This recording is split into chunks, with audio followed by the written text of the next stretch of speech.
Gede Indonesia. Nama gue Rizal. Dan gue Raymond, kami orang Indonesia yang tinggal di Australia. Kita mau berbagi ilmu, pengalaman, dan sukses story orang-orang Indo yang berdomisili di Australia. Gede. Kita pakai sambutannya gede, Do. Oke, gede. Kan orang Aussie kan? Orang Aussie. Iya. Orang Indo di Aussie. Bukan Ya, gede. Jadi gede. Gede. Jadi gede, oke. Kita kedatangan tamu Yudo. Bukan official nggak official sih ya.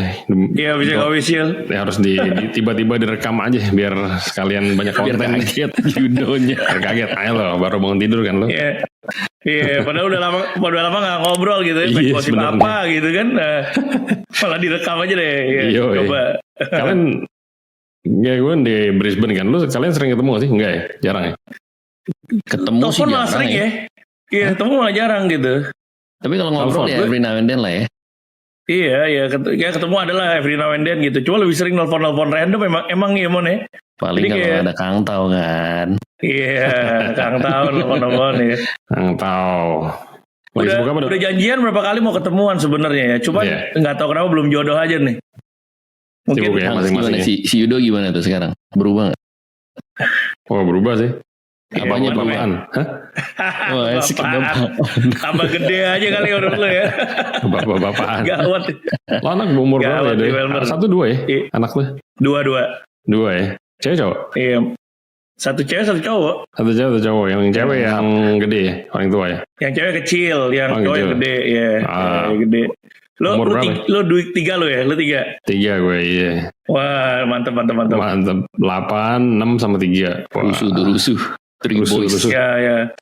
Cocok lah, Cowok. average orang Queensland kan emang segitu lah, 3,5 ya kali. Orang Brisbane. Kira Pacific Kalau Islander Melbourne kali ya? kita, kurang kerjaan Iya, lu kita di Brisbane. iya, kita living cost crisis kalau di Melbourne kan gitu kan. Betul. Kalau di Queensland biarin aja makan itu ya, makan padi-padian gitu ya. Suruh mungut sendiri gitu, ubi-ubian.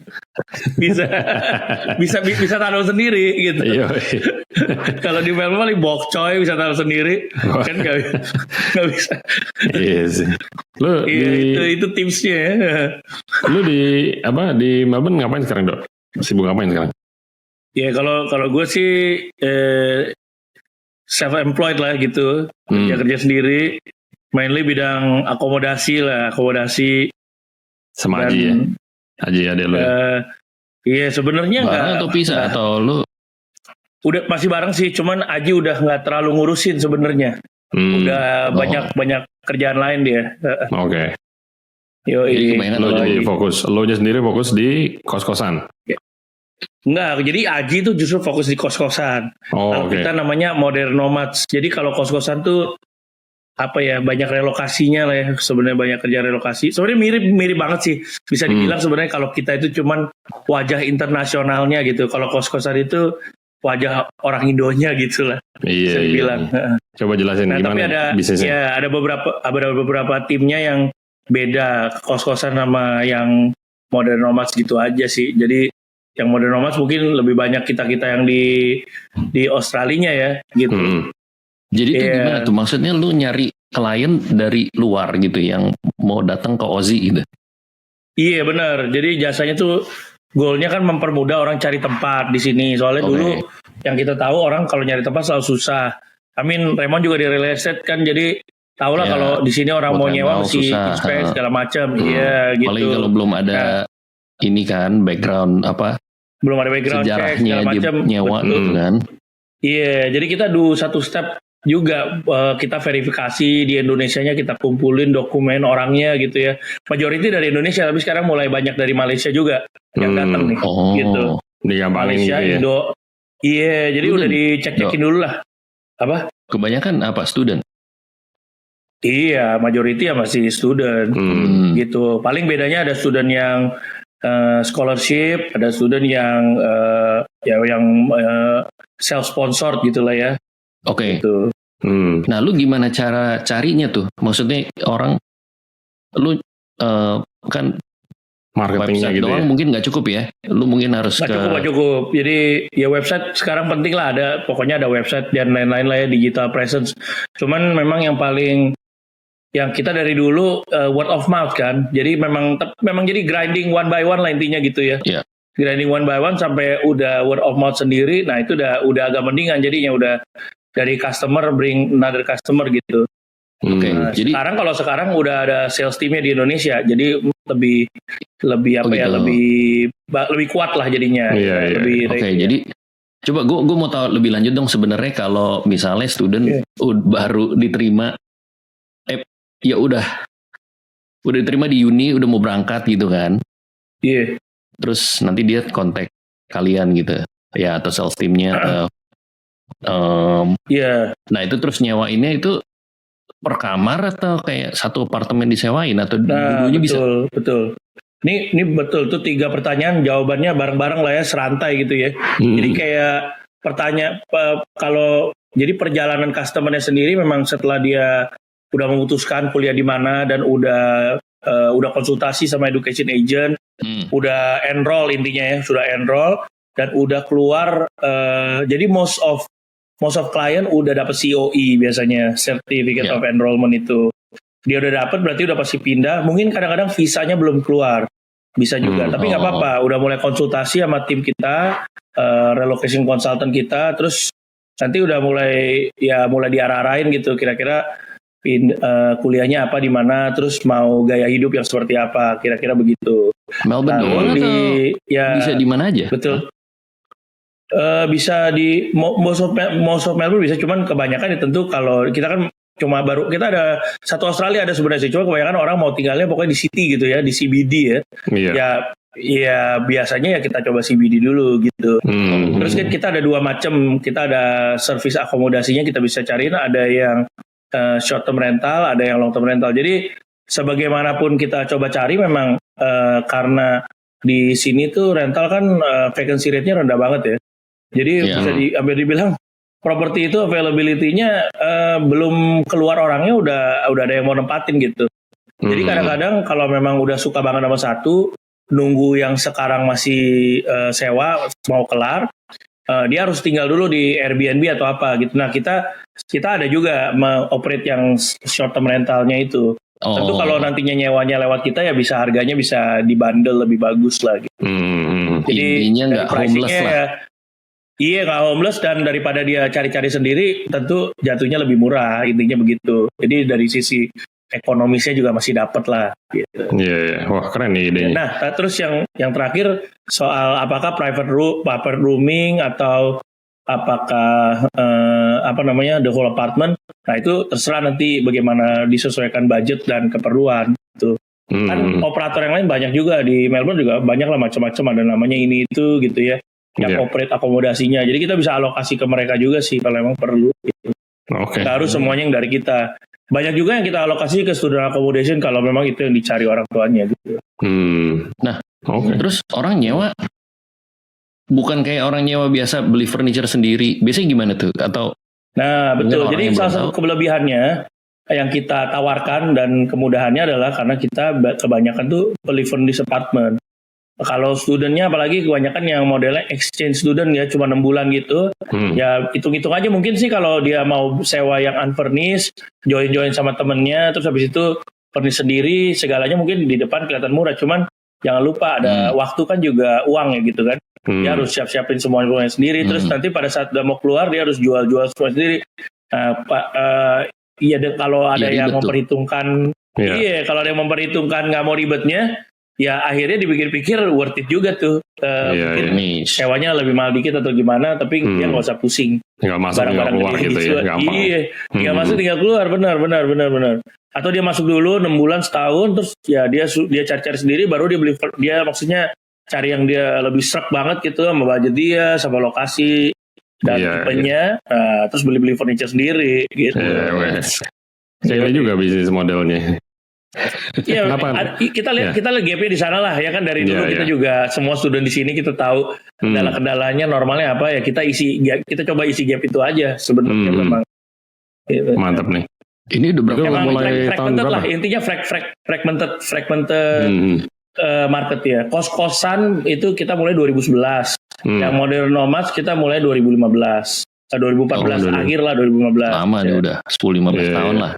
Iya bro, gitu nggak kerasa ya, gila kita juga lihat kayak wah gila, duh dari dulu kayak kos-kosan tuh repot banget ya, kayak bantuin satu orang dapetnya $250 gitu, cuman kadang-kadang cuma $100, gila sih sebenarnya, kayak ini ngapain ya kita kayak gini ya.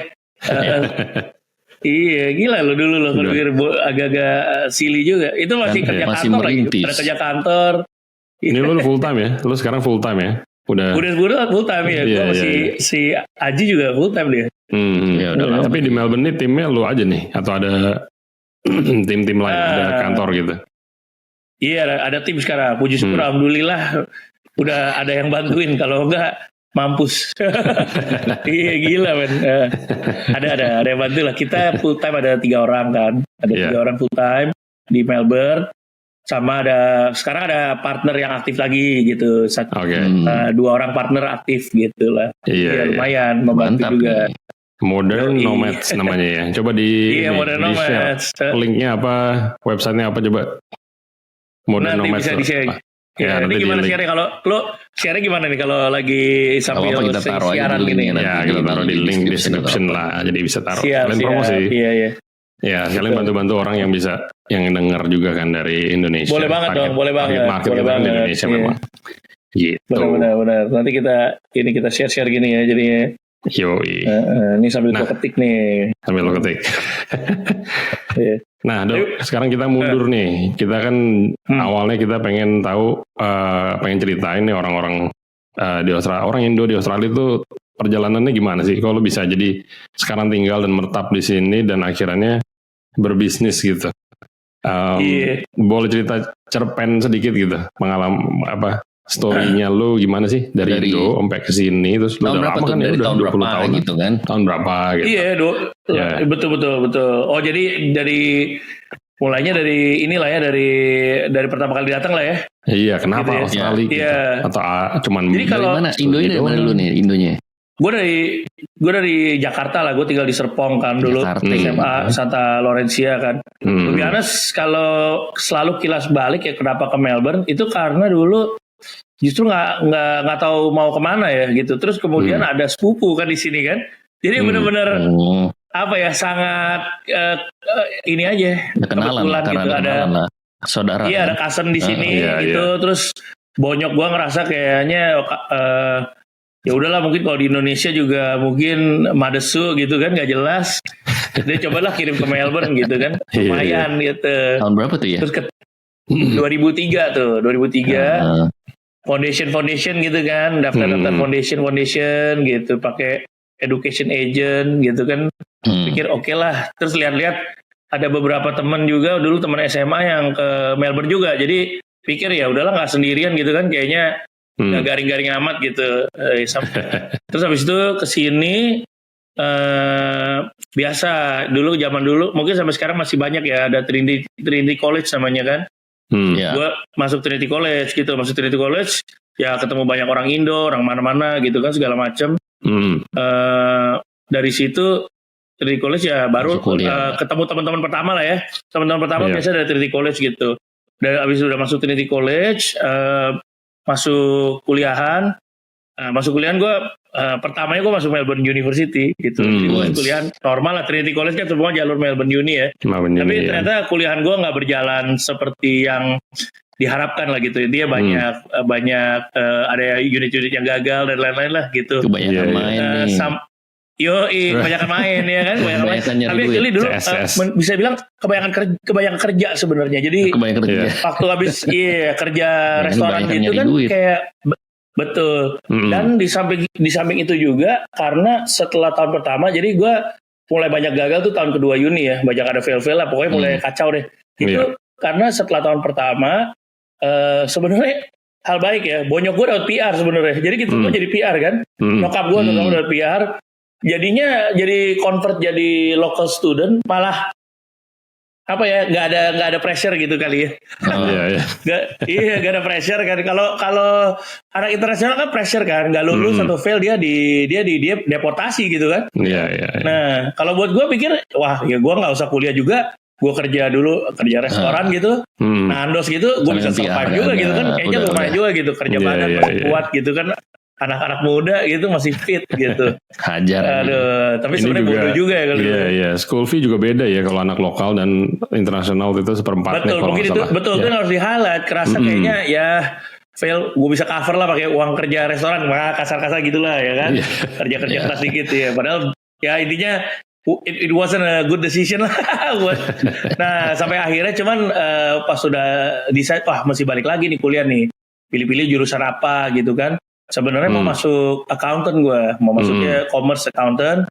Terus cari-cari yang bisa masuk di mana gitu, apa di Melbourne Uni lagi, apa di Monash lagi gitu. Sebelumnya Cari-cari, apa? Sebelumnya cari. apa? Sebelum ini? Mechanical Accounting. engineering sebelumnya. Oh, oke. Iya, Sama mechanical dong, ya. engineering gitu. Terus pas Lu lihat sih juga sih cocoknya kan orang ya. sales lo, lu nggak ada cocok. Engineering kagak, Aduh. accounting juga enggak lo, Dok. Bener. Sales. Betul. Bisnis, Kayak entrepreneur. gue apa ya? Di situ gue ada ya orang ada apa ya? Kadang-kadang ada orang bilang pokoknya jangan quit lah gitu ya. Kalau udah start satu Ya. jangan quit. Tapi funnily enough waktu itu gue nggak tahu nih udah pada pernah ngerasain gak ya yang pendengar juga ya kayak kalau di Australia itu mirip sama di Indo ada kayak di sidang gitu. Gue udah 2 kali di sidang. Nah, nggak tahu udah pernah ngerasain nggak 2 kali. Jadi duduk ada deannya, ada faculty ininya lah ya, head of faculty-nya gitu. Iya. Basically dia bilang lu masih mau lanjut apa enggak gitu. Gue bilang mau, tapi dia langsung bilang gini, kalau gue lihat sih kayaknya lu nggak mau gitu loh. Dia yang milihin buat gue gitu. Udah kelihatan gitu ya dari tampangnya kayaknya. Iya. Tapi Ngapain ternyata setelah ini belakangan gue ngerti mereka tuh udah punya statistiknya basically. Oke. Mereka udah punya statistiknya. Jadi kondisi gue itu dipanggil karena gue ada unit yang fail 2 kali, core unit yang fail 2 kali. Nah, mereka tuh statistiknya orang kalau ada core unit udah fail 2 kali, biasanya itu udah kecil sekali untuk menyelesaikan course-nya. Gitu. Kayak udah. Kalau yang fail lose apa interest gitu ya. Apa ya gimana? either lose interest atau momentumnya hilang dan lain-lain gitu kan. Ditambah mungkin kan lo apa namanya Hang, lu juga mechanical lo engineering juga kan kalau nggak salah. Iya, mechanical juga gue. Nah bener itu kan Nyaris-nyaris maksudnya juga it's itu. not ya nyaris juga ya. Iya, Nyaris-nyaris. nyaris-nyarisan tipis. ya. Iya gue nyaris-nyaris tapi gue nggak lewat. nyaris-nyaris nggak lewat. Iya gitu loh. Kalau lu mungkin nyaris-nyaris kayak aduh digulung lewat gitu kan ya. Gitu Lewat, yang penting lewat dulu. Amin ya. Gue kagak aja gue nyaris-nyaris nggak lewat 2 kali di jurusan yang sama gitu. Jadinya dia bilang inilah apa namanya ya udahlah mendingan lu cari yang lain aja. Dia bilang lu mau ambil apa katanya, mau ambil ini mau itu ya coba aja nggak apa-apa, mendingan lu coba yang lain gitu katanya. Terus itu dia kasih tahu kayak transkripnya itu nggak hilang. Kalau bisa ntar lu mau balik lagi lu bisa gitu kan, atau lu bisa transfer. Pokoknya menurut dia sih nggak itu. Oke, sampai situ tutup. Nah terus ngapain dong? Bengong gitu kan? Bengong gitu. Nah di sini sebenarnya gue pentingnya punya tim dan support system yang bagus. Gue tuh beruntung banget dulu. Gue sebut aja lah ya, ada organisasi-organisasi seperti apapun basisnya lah, mau organisasi kalau kita dulu ada Mudika gitu ya. Gue beruntung ada support system yang bagus. Jadi ada Muda Budi Katolik, tuh teman-teman gereja lah ibaratnya di sini membantu di saat yang lagi kayak begitu. Kadang-kadang lu perlu orang aja yang bisa support gitu, nggak perlu kayak mereka kayak kepo-kepo gitu ya, apa pengen tahu kesulitan kenapa lu down atau apa. Intinya mereka ada temen gitu yang bisa bikin lu di posisi lagi susah tuh mencari jalan-jalan, intinya mencari jalan baru lah gitu pada saat itu. Dan di poin itu Monash itu dia pendek kata lah ya, selalu melalui proses, tapi pendek kata dan ini menjadi sebuah pembelajaran juga buat gue. Ternyata universitas itu mereka perlu menuhin kuota juga gitu loh. Jadi mereka tuh udah dikasih grant kan, apakah HEX lah atau apa. Mereka kalau nggak dapet student mereka kebingungan gitu. Nah pada saat itu kampus Monash Caulfield itu untuk jurusan IT dia kekurangan orang. Surprisingly ya, ini tahun back in 2007 or 8 lah gitu ya. Kalau nggak salah 8 or 9 gitu. Ini lagi gue lagi mau pindah, lagi milih-milih nih mau Pindah pindah jurusan. Mereka tuh kekurangan orang gitu. Tapi gue bilang sama dia, gue tuh sebenarnya maunya masuk accountant gitu. Mau masuk Faculty of Commerce gitu. Dia bilang, nggak apa-apa, masuk sini dulu. Dia bilang gitu. Nanti setelah 1 semester lu ubah jadi double degree accountant sama IT. Nah, kalau lu nggak mau IT-nya lu drop. Jadi lu accountant doang. Dia bilang, gitu panjang amat ya. Gitu. Gue kayak apa? Karena salesnya marketing loh. Kejual. Ternyata gue kena sales Faculty of IT course advisor-nya gitu. Waduh. Mereka jualan juga ya ternyata. Tante. Lihai juga dia jual gitu. Gue pas dulu. Nah itu gue ada 2. Itu gue iya, dia mengejar target. Gue berdua sama temen gue orang Indo lain, kita berdua udah PR. Jadi tuh mereka harus ngejar orang lokal loh. Ini bukan nyari orang internasional. Dia harus dia mau lempar hacks-nya itu, gitu loh. Commonwealth supporter grant-nya itu, gitu loh. Jadi gue sama satu orang Indo lain, kendala kita sama. Nah, teman gue ini yang satu lagi beda lah. Dia bukan karena fail terus pindah jurusan. Dia kendalanya itu dia masuk seperti Trinity tapi namanya Monash College ya. Tapi dia udah PR sebenarnya. Cuman kan dia tuh udah PR dari ortunya. Tapi dia kan nggak ngerti kan. Semuanya mungkin di Indonesia selalu dari Indo semuanya masuk Monash College. Sebenarnya dia nggak usah karena dia tuh udah PR gitu. Dia apply uni aja sebenarnya gitu loh. Dia udah lokal gitu loh. Nah jadi dia udah masuk. Dia pada saat dia mau masuk dia bersama dia mau masuk dengan batch teman-teman yang lain kan, yang anak-anak internasional. Dia kagak bisa gitu. Karena dia anak lokal gitu. Dia dibawa sama-sama gua gitu ketemu ke course advisor ini ngambil IT itu gitu loh. Nah, temen gua yang satu ini ya mungkin kalau dia beda ya, dia mungkin posisinya nggak kayak gua. Ya dia pikir wah dia nggak mau deh gitu, dia mau cari opsi lain. Intinya dia nggak mau IT gitu. Karena IT yang itu waktu itu ya programming, coding gitu, nggak banyak orang suka gitu ya. Nah, gue bilang ya udah deh kalau jalannya mau gitu ya gue ambil ini dulu karena gue juga hampir nggak ada pilihan kan daripada gue. Dulu emang ada pressure juga kita mungkin ngerti ya kayak lu kalau lu teman-teman lu semua kuliah di sini terus lu di sini ngapain lu gap year atau apa gitu. Aneh dong gitu kan kayaknya. Jadi ada pressure gitu juga yang membuat gue menerima Faculty of IT ini gitu.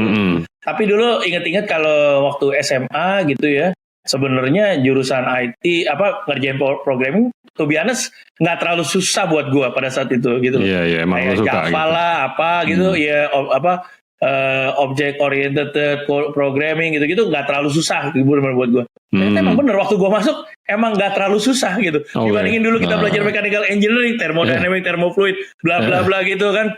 Aduh, kayak lu mesti belajar gitu dan lu mesti kerjain. Ini ternyata gue feel-nya gue nggak perlu terlalu banyak. Gue nggak usah terlalu kayak bukan bilang gimana ya. Ada hal yang comes easy aja ya gitu ya kan. Jadi ternyata gue lanjut IT terus. Jadi lanjut IT terus sampai kelar gitu.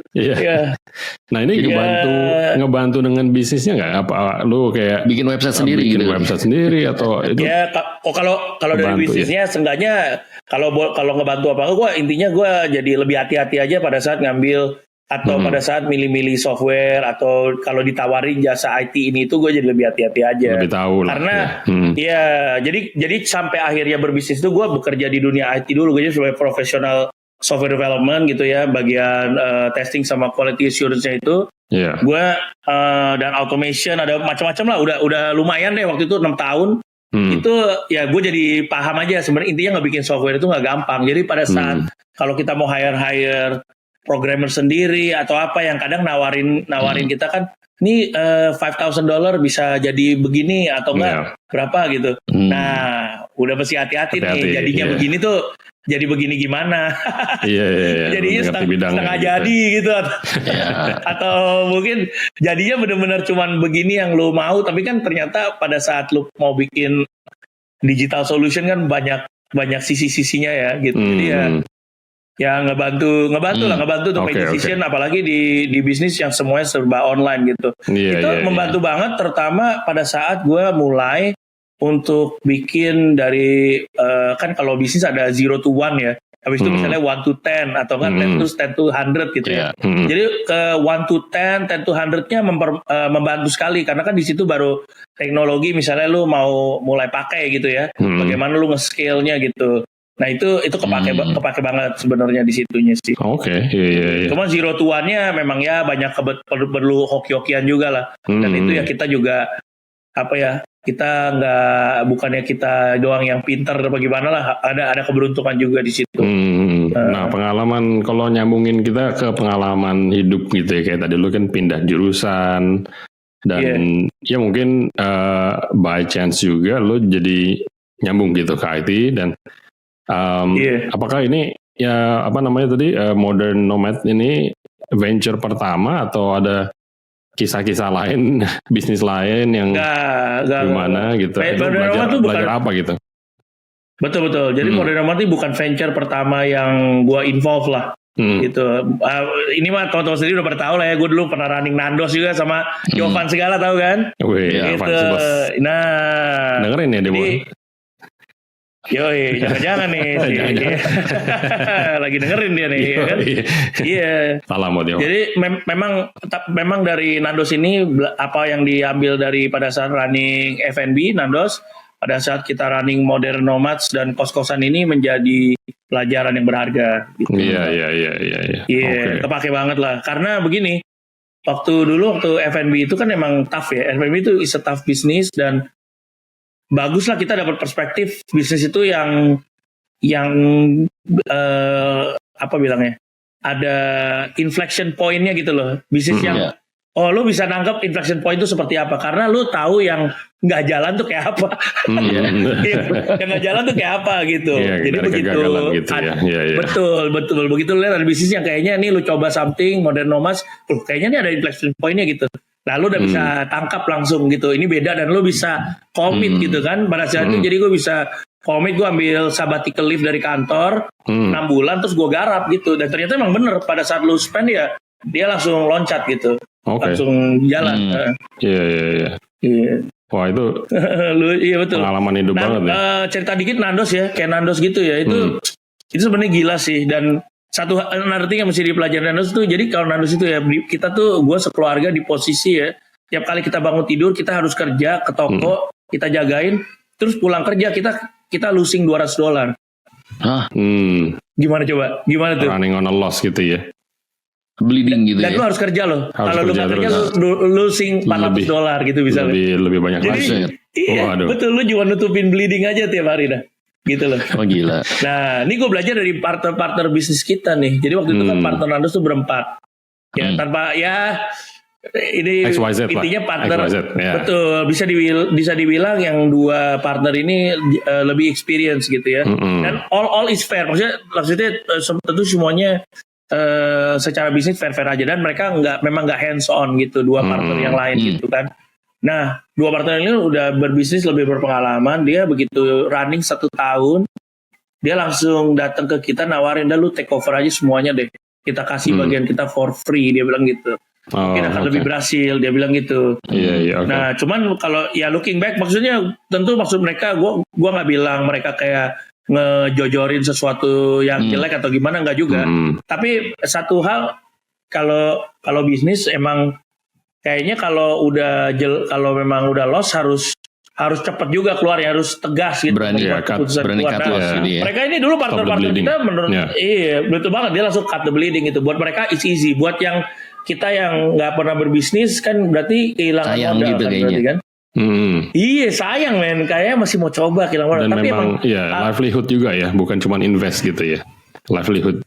Iya dulu pikirnya mau jadi livelihood, benar. Dan waktu jadi livelihood itu faktor-faktornya udah bikin beda-beda banget lah. Cuman mesti hati-hati karena itu yang actually bisa draining soul. Jadi ini kan draining your soul gitu kan, bukan cuma duit gitu. Iya sih. Nah itu yang mesti hati-hati. Jadi memang energi, gue percaya harus ada energinya gitu juga kan, energi positifnya tuh untuk bisnis tuh bisa grow gitu. Kalau lu di posisi yang energinya udah nggak, susah untuk menjadi positif, itu udah susah untuk turn around gitu loh. Ditambah emang kalau bisnis F&B itu kan lokasi, ada banyak hal yang nancep yang lu udah susah ganti sebenarnya kan. Lokasi lu salah gitu, gimana? Udah susah gitu. Jadi ada faktor-faktor yang memang mendingan ditutup aja gitu, lebih early lebih bagus gitu loh. Kita impromptu ini interview dong. kita sekalian. Iya, nggak apa-apa. Ntar kita di Iya, sambil ngobrol juga kan, sambil ngobrol, refresh juga nih masa-masa dulu gitu kan, bisnis gitu. Ya nggak apa-apa. Kalau kita kecap lagi, mungkin bisa dibalik gitu kan, kayak misalnya. Iya bisa. Mau nanya gue atau Raymond gitu kan. Bener, jadi kayak ya dibalik dong, jadi nanya cerita-cerita lu dulu gitu kan, gimana nih? Yang banyak yang gue pingin, kalau gue sih terutama memang gue tertarik banget, kenapa lu pindah ke Brisbane gitu? Kayak backgroundnya apa nih gitu? Dan itu to be honest ya, itu diantara teman-teman gue gitu. Itu mungkin lu emang jarang cerita juga anyway kan, tapi gue nggak tahu lah lu mau cerita atau nggak. Cuman jarang cerita. Kita membuat senario gitu. Nih Ihang kenapa nih pindah ke Brisbane nih? Apa dia memang pinter banget nih gitu kan, dia pindah, dia beli, wah gila dia nggak bayar mortgage sih, berarti apa gimana nih di sana nih? Dia hidup tanpa mortgage nih. Oke banget nih gitu kan, bagaimana kan? Kita yang bodoh, kita goblok nih, kita di Melbourne tuh. Pas COVID juga gitu ya, lockdown berapa bulan itu di Melbourne kan? Waduh, kita mau pindah ke Queensland aja tuh, ada Ihang kan, udah kontak-kontak. Kacau men. Nah itu di episode selanjutnya Waduh, bener bro. Boleh. Bener bro, mesti tahu bro kenapa tuh. Itu pengen tahu banget sih sebenarnya sih, sama maksudnya kayak gimana pindah state gitu. Apa lu mulai cari teman dari nol lagi lah atau apa segala macam kan? Pasti sih. Sebenarnya kayak kangennya tuh kayak nggak ada temen ini lagi. Mudika kan enak gitu kan. Mudika cuma tinggal masuk aja, nggak perlu ngapain, udah banyak temen gitu kan. Langsung 20, terus setiap tahun ada lagi 10 orang baru datang gitu.